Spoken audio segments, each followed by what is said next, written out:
हमारा जो हिंदुत्व है वो देश से जुड़ा हुआ है, लेकिन इनका जो हिंदुत्व है वो कैसे है कि आपस में लड़ाई लड़ाओ, आपस में झगड़ा कराओ, परिवार में झगड़ा लगाओ, पार्टी में झगड़ा चालू करो और सत्ता हासिल करो। ये क्या नौटंकी चल रही है? कब तक लोगों को उल्लू बनाएंगे? और उनका जो हिंदुत्व है वो हमारा हिंदुत्व नहीं है। और आज बड़े सीना तान कर आ रहे, 56 इंच की छाती। अरे आपकी 56 इंच का जो सीना है उस वक्त कहाँ था? उसको तो पसीना आया था। आज जैसे हमारे कुछ लोग गले में पट्टा बांध कर गए उनके पास, तो ये तो मेरे पिताजी ने कभी सिखाया नहीं किसी की गुलामी करो।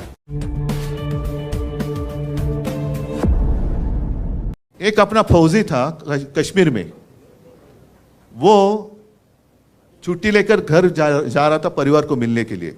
जब आतंकवादियों को पता चला कि ये अभी छुट्टी लेकर अकेला जा रहे, बीच में उसको किडनैप किया गया, त्याच्या हालहाल केले आणि कुछ दिनों के बाद एकदम छिन्न विछिन्न झालेलं त्याचं शरीर, उसका मृतदेह कहीं पे मिल गया। वो अपना था कि नहीं था जिसने देश के लिए कुर्बानी दी है। अभी मैं अगर कहूँ कि हाँ वो मेरा भाई था, तो आप बोलेंगे लेकिन आपको नाम पता है क्या है? उसका नाम था औरंगजेब। औरंगजेब होगा ना, मजहब से मुसलमान होगा, था ही, लेकिन उसने अपने देश के लिए कुर्बानी दी। भारत माता, जिसको भारत माता की जय कहते हैं, उसके लिए उसने अपनी जान तक दे दी। वो अपना भाई नहीं था? इस देश को अपने मातृभूमि मानने वाला हर कोई वो हमारा भाई है, वो हमारा भाई है। जैसे चुनाव आते हिजाब का मुद्दा आया था, अब कहाँ गया हिजाब का मुद्दा? हाँ, फिर जैसे कुछ आता है तो गौवंश हत्याबंदी का मुद्दा निकालेंगे, कुछ आएगा तो मतलब हिंदुओं को ऐसे महसूस होना चाहिए कि अरे क्या हो रहा है। अच्छा, अगर मैं कांग्रेस के साथ गया तो हिंदुत्व को छोड़ दिया। अभी कल मोगैम्बो ने कहा कि ये मुख्यमंत्री पद के लिए कांग्रेस और राष्ट्रवादी के तलवे चाट रहे थे। तो अभी उन्होंने जो किया है, कौन किसका क्या कौन सा हिस्सा चाट रहे पता नहीं। उन्होंने कुछ भी किया, मैं कांग्रेस के साथ गया तो हिंदुत्व छोड़ दिया। अरे भाई, आप मुफ्ती मोहम्मद के साथ बैठे थे, उस वक्त आपने क्या छोड़ा था? और मैंने तो कल रास्ते पे उतरकर चुनौती दी है, जिन लोगों ने मेरा पार्टी का नाम और धनुष्य बाण छीन लिया है, उनको मैंने चुनौती दी है कि अगर आप मर्द हो, आप में हिम्मत हो है, तो आप मेरा चुराया हुआ धनुष्य बाण लेकर मेरे सामने आइए, मैं मेरी मशाल लेके सामने आता हूँ, देखेंगे क्या होता है। मैंने तो भाजपा को छोड़ा है, हिंदुत्व को नहीं छोड़ा है। भाजपा मतलब हिंदुत्व नहीं है, और उनका जो हिंदुत्व है वो हमारा हिंदुत्व नहीं है, वो हमें मंजूर नहीं है। मैं खुलेआम कहता हूँ, जो मेरे पिताजी ने मुझे सिखाया वो हिंदुत्व ये नहीं है। और मेरे पिताजी की भाषा में कहें तो राष्ट्रीयत्व हेच आमचं हिंदुत्व है।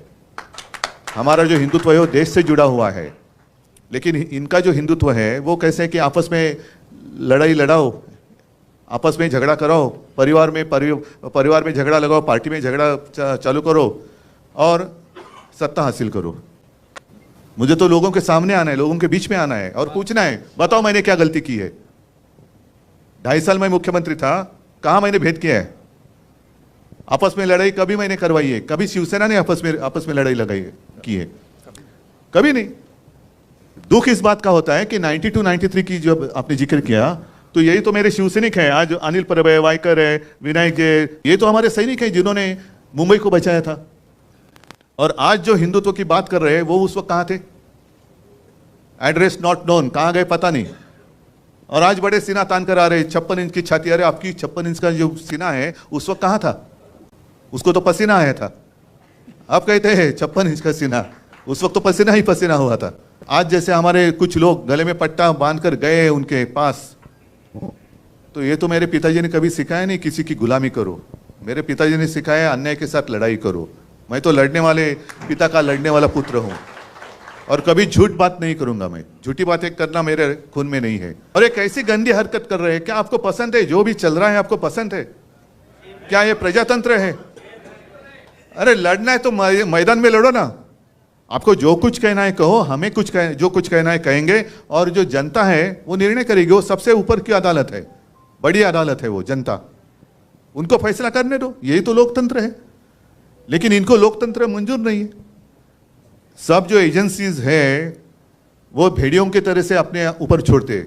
मैं कुत्ता इसलिए नहीं कहता, कुत्ता मुझे बहुत प्यारा है, कुत्ता ईमानी रहता है, वफादार होता है। भेड़िया का मतलब मानते हो ना, लांडगा। वो पहले छोड़ना है, इनकम टैक्स को छोड़ो, इसको छोड़ो, उसको छोड़ो, सबको डराने के बाद मैं सबके साथ अकेला लड़ रहा हूं। अरे अकेला क्या, आपके भेड़िए तो सब पहले आए ना, उनके आधार पर आप लड़ रहे हैं। ये क्या नौटंकी चल रही है, कब तक लोगों को उल्लू बनाएंगे? अरे भाई मेरे ही लोग मुझे घर से बाहर निकाल रहे हैं क्योंकि वो घर पे ही कब्जा करना चाहते हैं। ये घर ही मेरा है, मेरे पिताजी ने उनको सहारा दिया था। ये जो सारे शिवसैनिक बैठे हैं, आज भी लाखों शिवसैनिक हैं, उन्होंने पसीना और खून बहाकर इनको बड़ा किया। अब वो मालिक बनने जा रहे। और हमारी संस्था भी ऐसी है कि उनको चोर को मालिक बना दिया घर का। ये कौन सा देश है? देश में चल रहा है क्या है? लेकिन आज के दिन पूरे देश में जितने सारे राजनीतिक पार्टियां हैं उनकी आंखें खुलनी चाहिए। आज हम पे बीती है, कल आप पे बीत सकती है, कल आप पे बीत सकती है। इसलिए मैंने कहा ना, तो सिर्फ शिवसेना की लड़ाई नहीं है, हर एक भारतीय नागरिक की लढाई आहे। इस देश में प्रजातंत्र लोकशाही जिवंत राहणार की नाही हे आता ठरवण्याची वेळ आलेली आहे आणि त्याच्यासाठी हम सब एक साथ मिलकर आगे जाएंगे तो किसकी हिम्मत है अपने देश को गुलाम बनाने की। मैं मेरे देश को, मेरी भारत माता को किसका गुलाम नहीं होने दूंगा। बस एक ही यही शपथ ले लो और आगे चलो।